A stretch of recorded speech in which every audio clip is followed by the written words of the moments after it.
Esta América Latina del Bicentenario no es exactamente la que soñaron los libertadores. Ellos pensaban en una sola patria, ¿no? Una sola bandera, un solo territorio, que a pesar de las adversidades nos incluye a todos, ¿no? Una gran nación latinoamericana.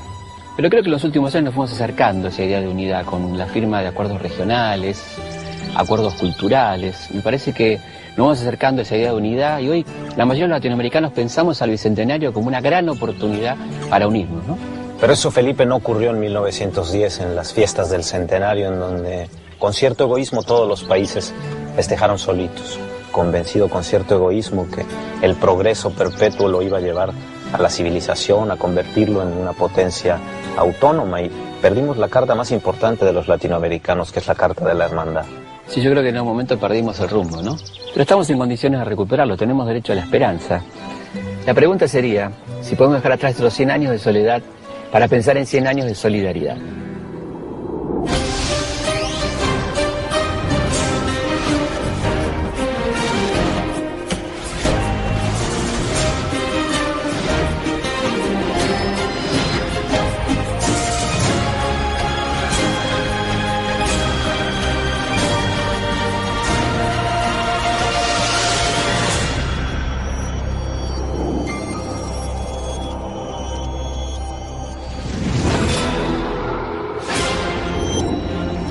Aquí, en esta región, nacieron las revoluciones por la independencia latinoamericana. Una lucha que comenzó hace solo 200 años.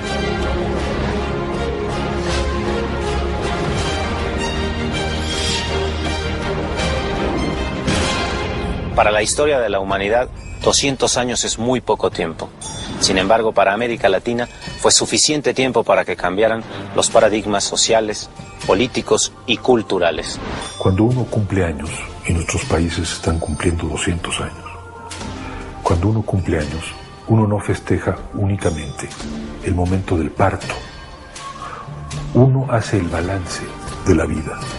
Y si tiene una cierta alegría o cierto amor a la vida, reflexiona sobre lo que ha construido.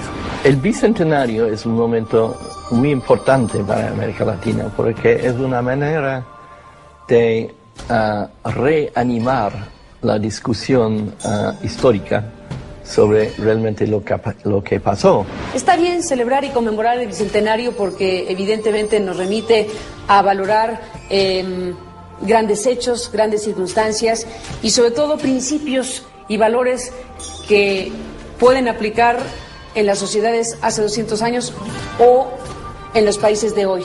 La libertad, la independencia, la autonomía, los derechos, mejores condiciones para las personas, eso está ahí como las grandes reivindicaciones, las eternas grandes reivindicaciones de los hombres, las mujeres y los países del mundo.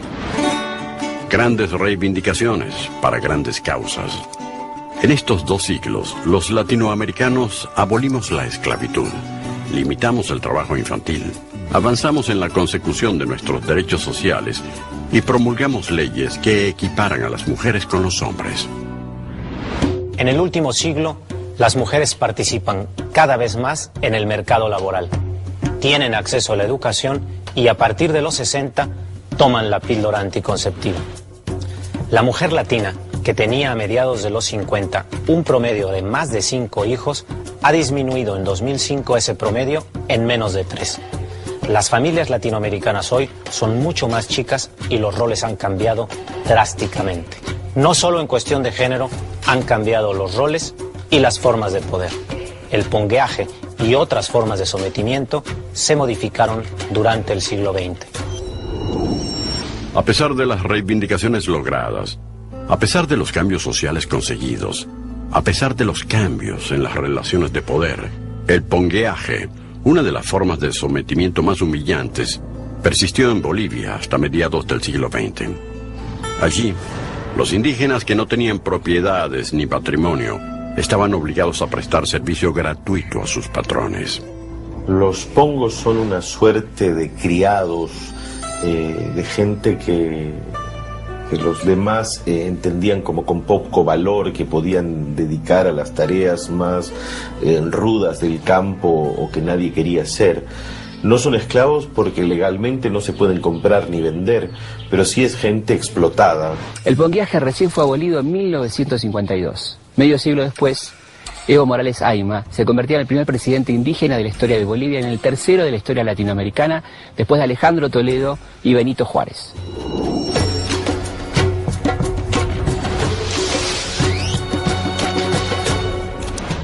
En Bolivia, estos indígenas, que hasta mediados del siglo XX eran sometidos, que prácticamente no tenían posibilidades de ascenso social, lucharon y llegaron a los más altos cargos.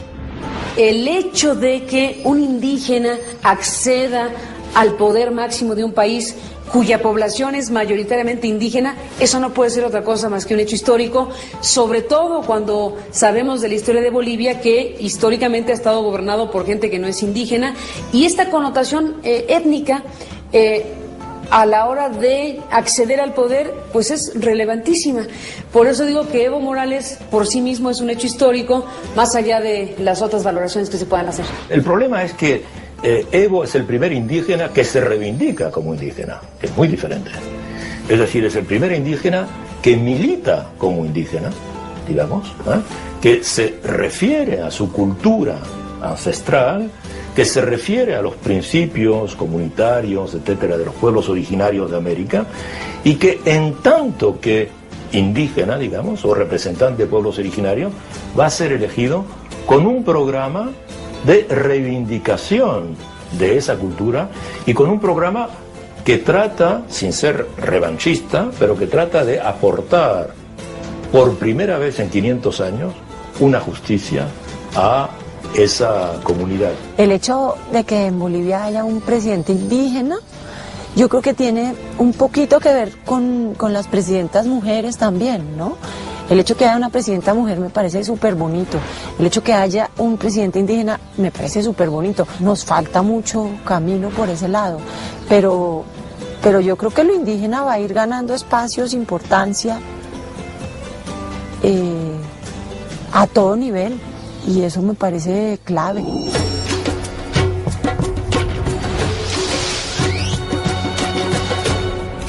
Hace 200 años la idea de que un indígena gobernara América Latina no era tan descabellada.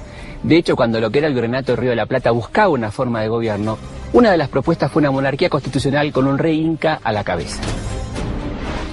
El 9 de julio de 1816, el Congreso de Tucumán declaró la independencia de las Provincias Unidas del Río de la Plata. Durante las sesiones se debatió la forma de gobierno que adoptarían las Provincias Unidas.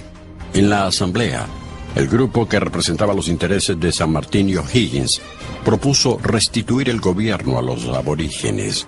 El candidato era Juan Bautista Tupac Amaru, el último sobreviviente de la dinastía Tupamara. Yo creo que la idea de una monarquía incaica o una monarquía constitucional poniendo al frente a un inca nunca tuvo la consistencia de un proyecto efectivamente construido para ser llevado adelante, sino más bien una maniobra de distracción entre que eliminara o generara conflictividad en las filas de aquellos que se reivindicaban como monárquicos. La propuesta de los libertadores, que se oponía a los intereses de Buenos Aires, era el de conformar una patria grande. Una gran nación continental gobernada por el Inca, que incluía las actuales Ecuador, Perú, Bolivia, Argentina, Chile, Paraguay y Uruguay. Podían adherir también Venezuela y Colombia, y que tendría por capital a la ciudad sagrada de los incas, el Cusco. El intento de los libertadores de restituir el gobierno a los aborígenes había fracasado.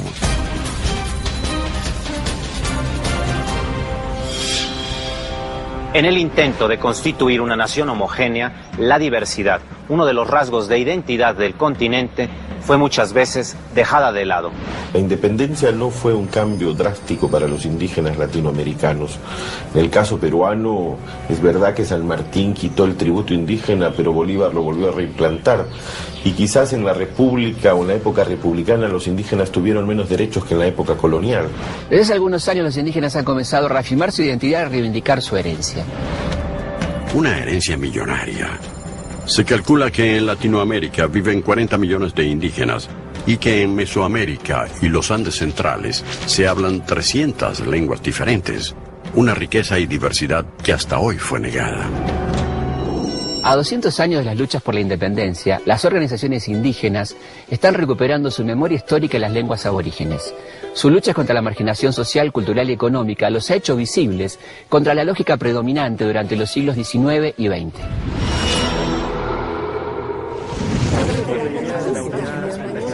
Estamos unidos por la historia en América Latina. Venimos de unos mismos fundadores, compartimos una misma lengua, compartimos en mucho unos mismos proyectos a lo largo de estos 2 siglos, pero al mismo tiempo hemos construido una enorme diversidad. Yo creo que el reto para refutar esta nación latinoamericana o esta ideal de unidad latinoamericana es pensar justamente otra vez la diversidad y la unidad simultáneamente.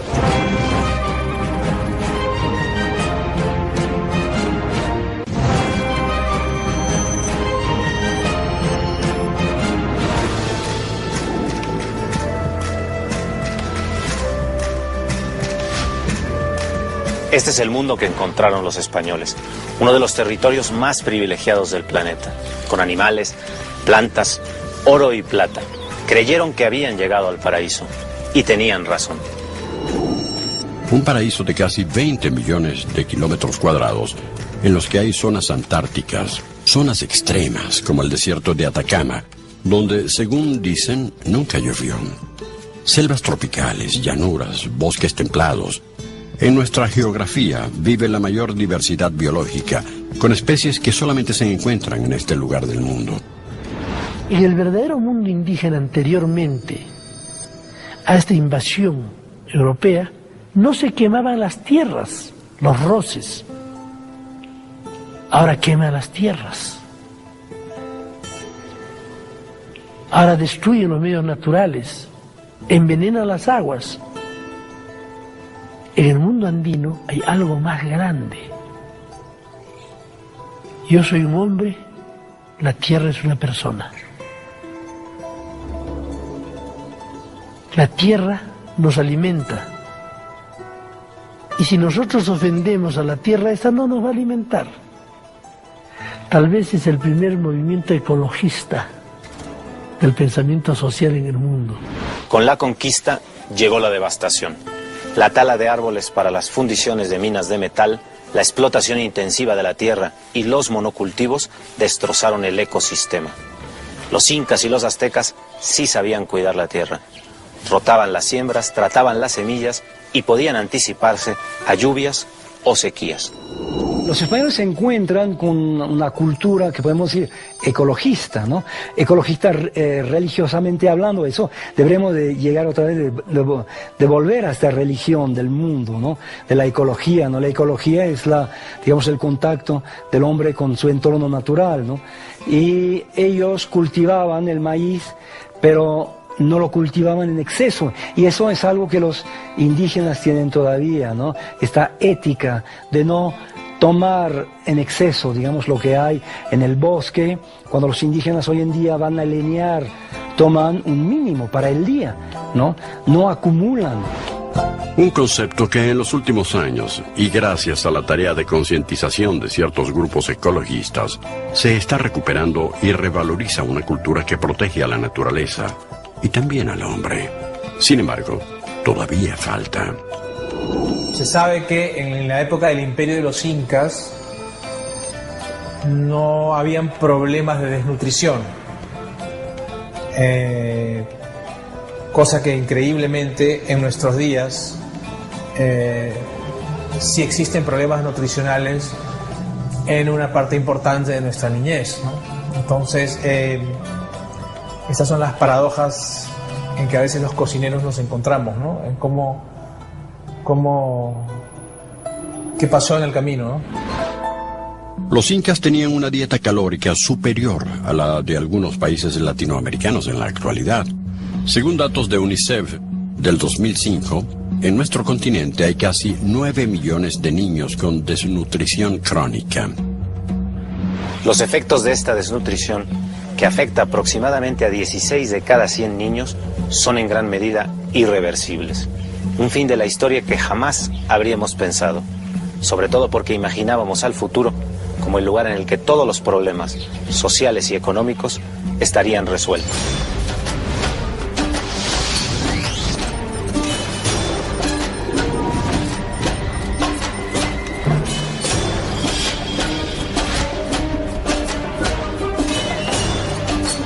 Durante los siglos XVIII y XIX, América Latina adhirió fervorosamente a un nuevo movimiento filosófico y político que nació aquí, en Francia, el iluminismo. El iluminismo y su correlato económico, el liberalismo, creían en el poder ilimitado de la razón para gobernar el mundo de los hombres y dirigir sus vidas. Según el liberalismo económico, cuanto más comercio libre existiera, mejoraría la economía y esto redundaría en beneficios para toda la población. En 1850, cuando los países centrales salen al mundo en busca de materias primas y productos manufacturados, Europa necesitaba carne, lana, cereales, sal, azúcar, café, cacao. Y Latinoamérica podía exportarlos, aunque para ello era necesario tener trenes, caminos, puentes y puertos. Así, Latinoamérica desarrolló su infraestructura y progresó. La exportación de materias primas produjo un desarrollo económico importante, pero contrariamente a lo que decían los liberales, esos beneficios no llegaron a la mayoría de la población. Ni a todos, ni a muchos. La mayoría de la población recibió poco o nada. Las grandes riquezas se concentraron en ciertos grupos, creando una nueva clase social. Como ocurrió aquí, en México, durante el mandato de Porfirio Díaz.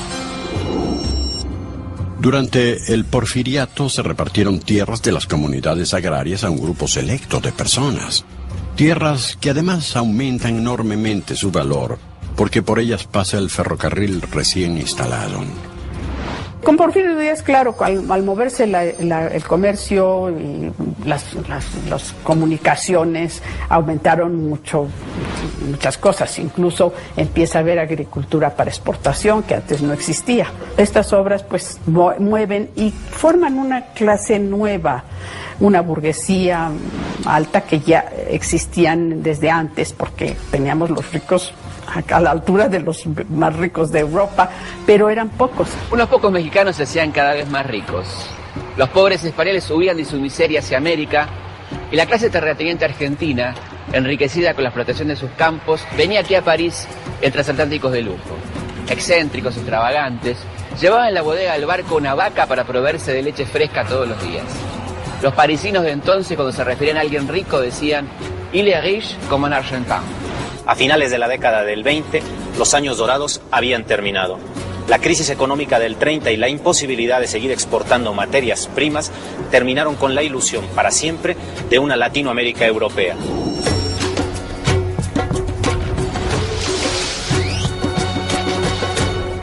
En los años 30, en su intento por obtener la independencia económica y proveer empleo a una creciente clase obrera, los gobiernos latinoamericanos desarrollan la industria. Las manufacturas latinoamericanas que ocupaban un segundo lugar pasan a un primer plano. Se incentivó la producción de materiales de construcción, elementos farmacéuticos, textiles y comenzó a desarrollarse la industria petrolera. Estos productos se consumían básicamente en América Latina, pero en algunos casos, como en el caso de Brasil y Argentina, también se exportaban. Los gobiernos desarrollaron industrias y protegieron los productos nacionales de la competencia extranjera.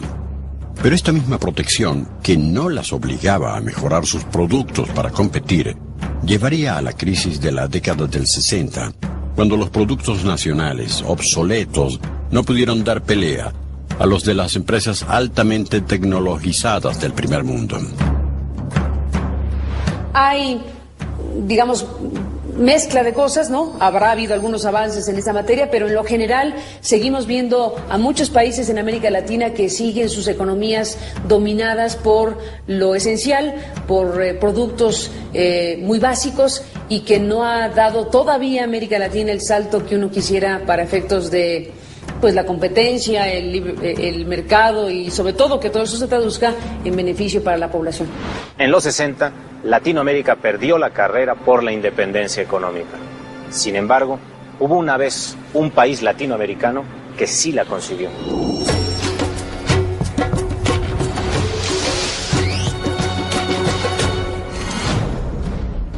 En 1852, el presidente paraguayo, Carlos Antonio López, comenzó a importar tecnología inglesa hacia Paraguay. Desde Europa, 200 ingenieros y técnicos viajaron a Paraguay para capacitar a aprendices locales en diferentes proyectos. Para 1865, Paraguay había construido un puerto, tenía astilleros, fábricas metalúrgicas, cañones y ferrocarriles. Tenía una flota mercante con barcos hechos en Paraguay y un tendido de líneas telegráficas.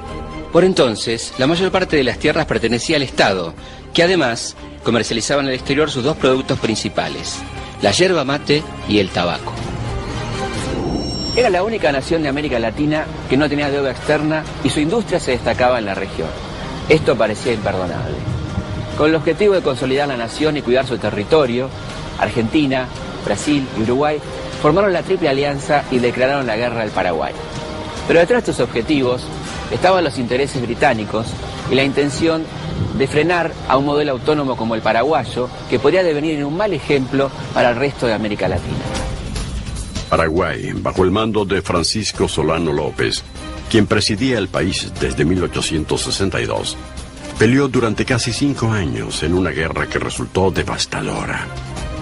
Como resultado de su derrota frente a la Triple Alianza, perdió a casi toda su población masculina y la economía del país, tan floreciente en tiempos de su antecesor, Carlos Antonio López, quedó en ruinas.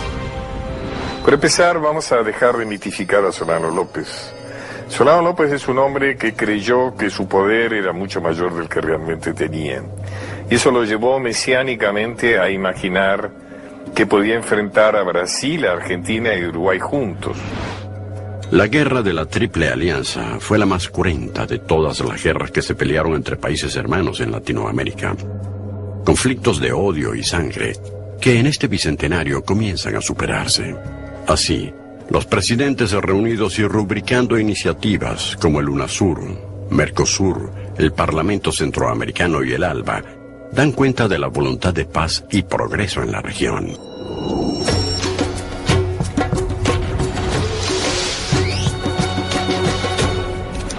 Los acuerdos regionales ponen negro sobre blanco lo que aprendimos a lo largo de estos años. Las guerras vecinales son una especialidad latinoamericana. Y yo les lamento porque me parece que son uno de los obstáculos a esta necesaria unidad por la que tenemos que trabajar para poder salvarnos en un mundo que de otro modo nos condena a la soledad. Hay intentos de generar acuerdos regionales, comerciales, políticos, no solo el Mercosur, pero también otras instancias de integración. Y creo que todavía todo esto son espacios a construir.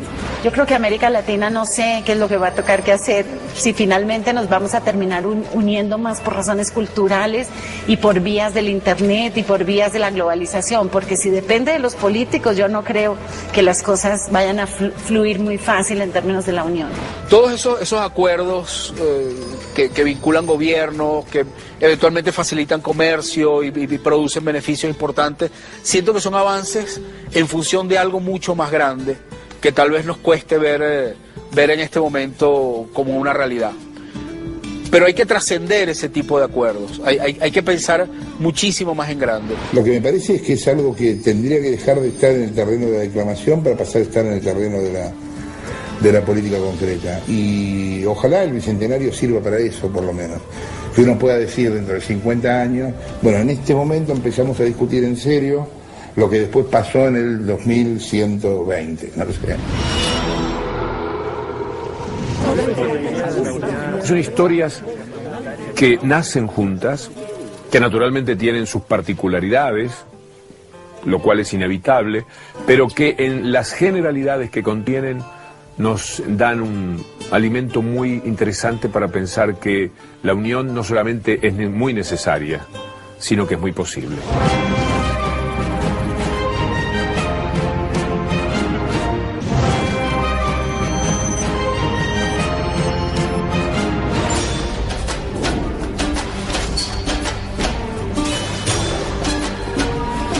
Hace 200 años comenzamos a luchar por la independencia. Una lucha que ha tenido distintos momentos. Primero buscábamos la independencia económica y política. Luego hablamos de determinación de los pueblos y desarrollo. En el Bicentenario, uno de los ejes será el de los recursos naturales. Recursos naturales que en distintos momentos de nuestra historia han ido del Estado a manos privadas y otra vez al Estado. El 18 de marzo del 2008, México recordó el 70º aniversario de la nacionalización de los recursos petroleros, realizada por Lázaro Cárdenas en 1938. Durante la nacionalización del petróleo, la gente, llevaba sus gallinas, llevaba sus puerquitos, los que podían llevaban sus joyas. Se volcó la gente en las calles y apoyó totalmente a Lázaro Cárdenas, y fue gracias a eso que se pudo nacionalizar. Y fue un ejemplo de una decisión de gobierno que en verdad veía a futuro y que tuvo el valor para hacerlo. La nacionalización sí fue un momento de gran dignidad nacional. A lo largo de los años, sin embargo, hemos visto que el país, una vez construida una muy importante industria petrolera, tenía que haber abierto esa industria petrolera a la competencia, porque el monopolio, así haya sido creado por el general Cárdenas, nunca es bueno. También Bolivia, en 1937, realizaba la primera nacionalización del continente, y 10 años después, siguiendo una tendencia preponderante en esos tiempos, el presidente argentino, Juan Domingo Perón, estatiza los ferrocarriles. En los años siguientes, el impulso nacionalizador sufriría un freno en nuestro continente, salvo algunos gestos esporádicos y aislados, como la nacionalización del cobre, principal fuente de recursos de los chilenos por parte de Salvador Allende, o de los hidrocarburos por parte del presidente Pérez en Venezuela. En los 90, con el impulso neoliberal, comenzarían las privatizaciones.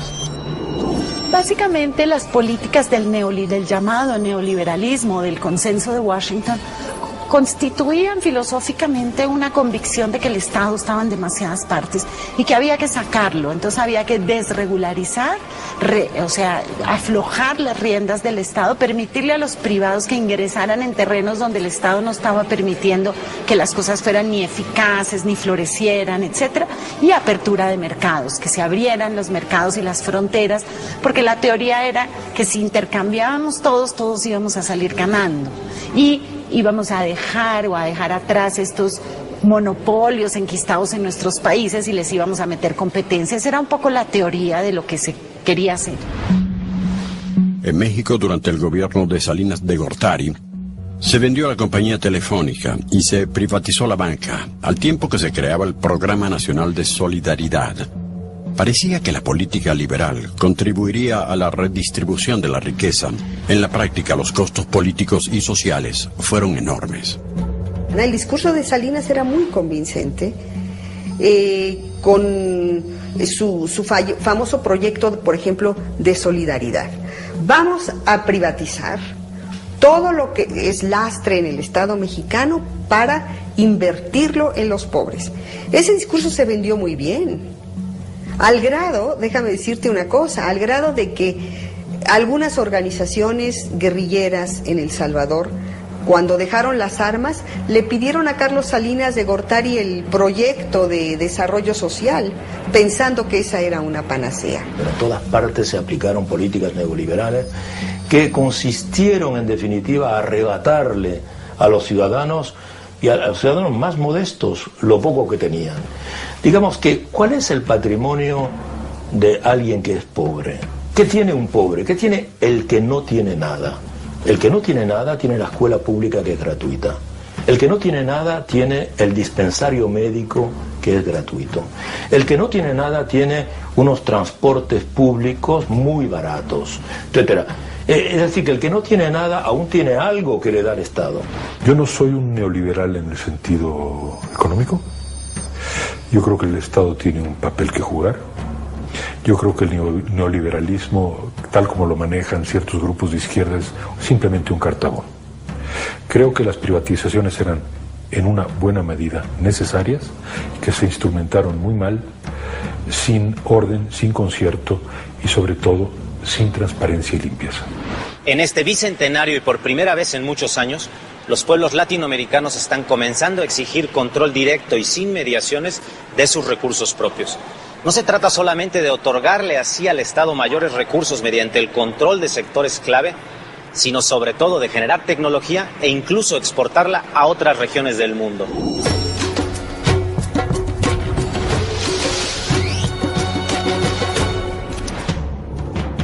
Como el desarrollo de la industria aeroespacial y de alta tecnología en Argentina, que actualmente produce y exporta reactores nucleares, satélites y robots. O Brasil, que desde los años 70 es líder en la investigación y desarrollo de combustibles de origen vegetal. O México, que exporta al mundo autopartes, motores, camiones y colectivos, y desarrolla también tecnologías de información.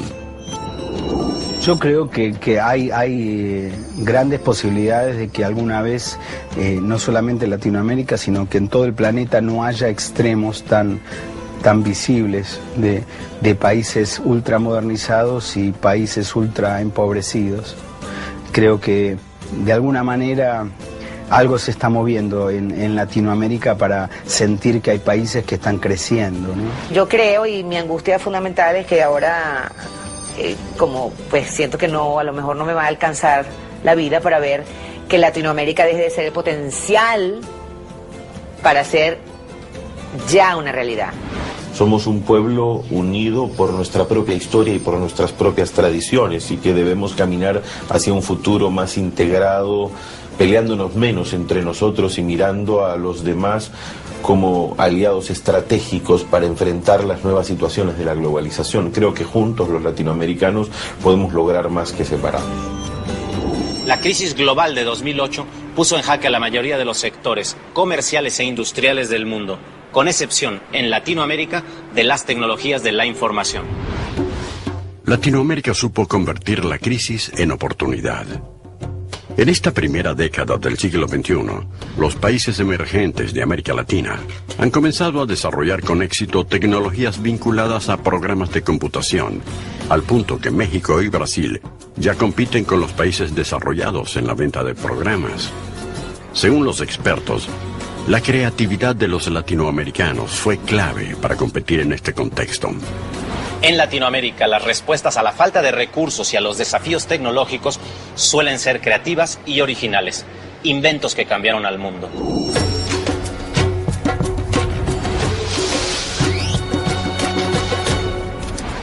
Una creatividad única que en la región se traduce en una serie de inventos y descubrimientos originales que contribuyeron a solventar las crisis y a hacer la vida más fácil, desde la técnica quirúrgica de bypass para tratar obstrucciones del corazón, o las píldoras anticonceptivas, hasta el teléfono inalámbrico y el televisor a color. En este bicentenario, el balance de inventos y descubrimientos de ambas culturas, la europea y la americana, da un saldo positivo para la ciencia y la técnica de nuestro continente.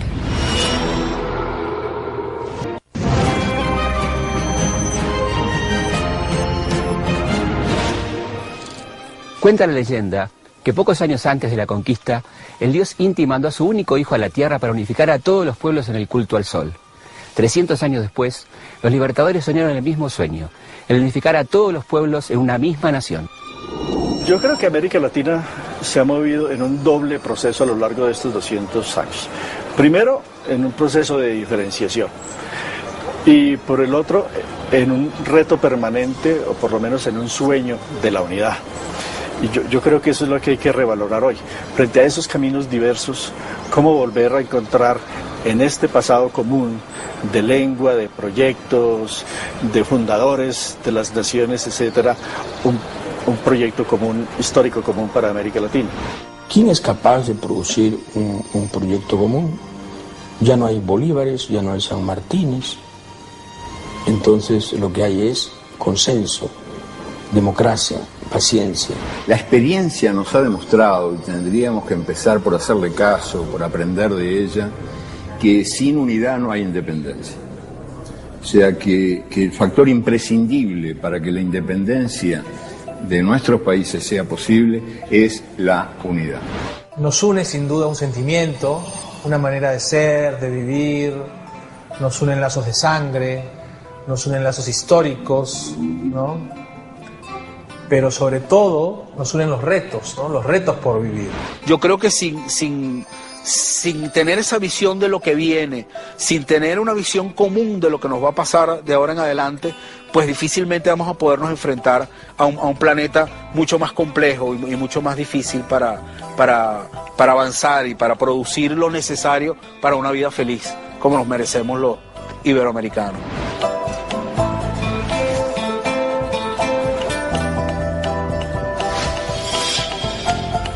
En este bicentenario somos muchos países diferentes, pero todos iluminados por el mismo sol y opacados por las mismas sombras. Compartimos idéntico pasado y nos espera un mismo futuro. Hay una frase del Libertador que todavía está vigente. Hemos conquistado la independencia, pero no hemos conquistado la libertad. El Bicentenario, como cualquier otra de estos aniversarios, son una disculpa muy buena para repensar qué es lo que estamos haciendo.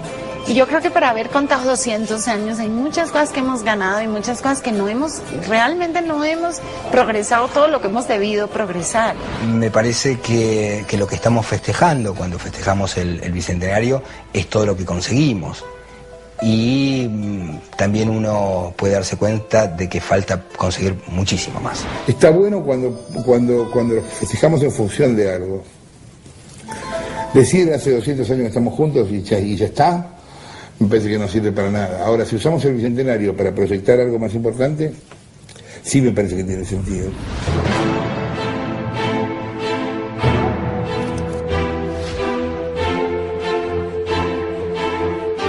Me parece que a pesar de todo el camino que nos queda por recorrer, podemos sentir por eso que estos 200 años han valido la pena y que los que asistimos a este bicentenario podemos mirar con cierta satisfacción el camino recorrido.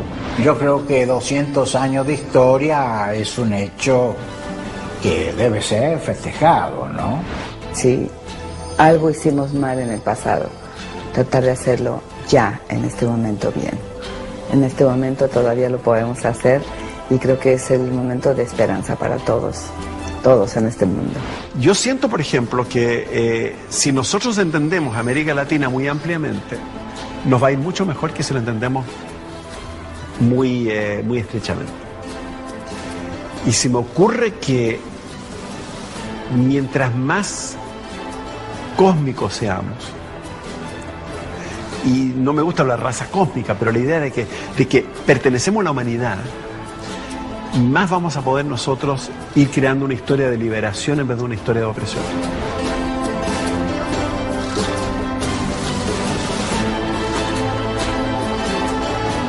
Después de 200 años tenemos que empezar a mirar un horizonte nuevo y todos los que somos ciudadanos de esta región, hasta las culturas indígenas, hasta los criollos, la gente del interior, la mezcla de europeos con nativos, todos somos componentes de nuestros países y debemos mirar hacia adelante, ¿no?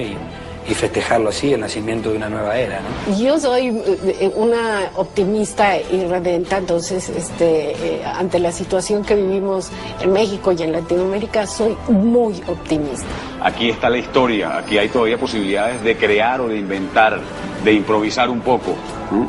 Y bueno, al menos sentir que eso puede ser es sabroso y es rico, pues, ¿no? Pero lo importante es aprender de las experiencias y seguir hacia adelante con esta historia que aún tenemos que escribir. Perdimos batallas, pero los pueblos no están vencidos. Creo que podemos celebrar fundamentalmente que en un momento como ese se empezó a hablar de ciudadanía, de derechos, de república y de democracia.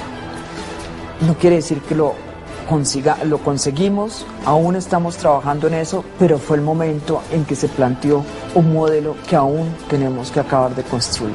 Tenemos la fuerza y el potencial para hacer el futuro. Para mí el Bicentenario es más la celebración de lo que vendrá, de lo que nos espera, del pasado bastante duro que estamos dejando atrás. Yo creo que celebramos o conmemoramos el Bicentenario porque a pesar de las cosas difíciles, creo que todo está por hacer hacia adelante. Creo que hay mucha esperanza. Creo que somos un pueblo diverso y debemos buscar estar unidos. Hace 200 años, nuestro continente comenzó un camino de luchas para lograr la independencia. Cambiaron las consignas, cambiaron las reivindicaciones y seguimos luchando por la dignidad, contra la corrupción, porque no renunciamos a la aspiración de una sociedad más justa para todos. Hubo momentos difíciles, pero seguimos.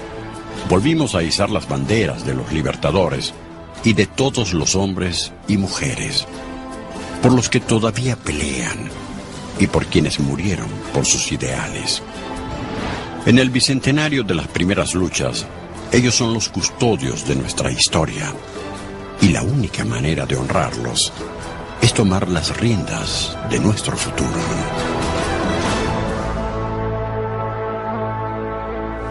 Es lindo el cuento. Este es un continente vivo.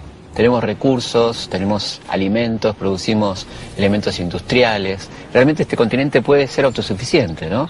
Realmente el futuro pasa por América Latina. Creo que tenemos derecho a la esperanza. Porque hemos aprendido las lecciones de la historia. Nos sabemos unidos en nuestras diversidades, defendemos nuestras autonomías, nuestras soberanías, pero también sabemos que la diversidad nos permite estar unidos. Nos sabemos distintos, pero nos reconocemos como hermanos. Salud, Pedro.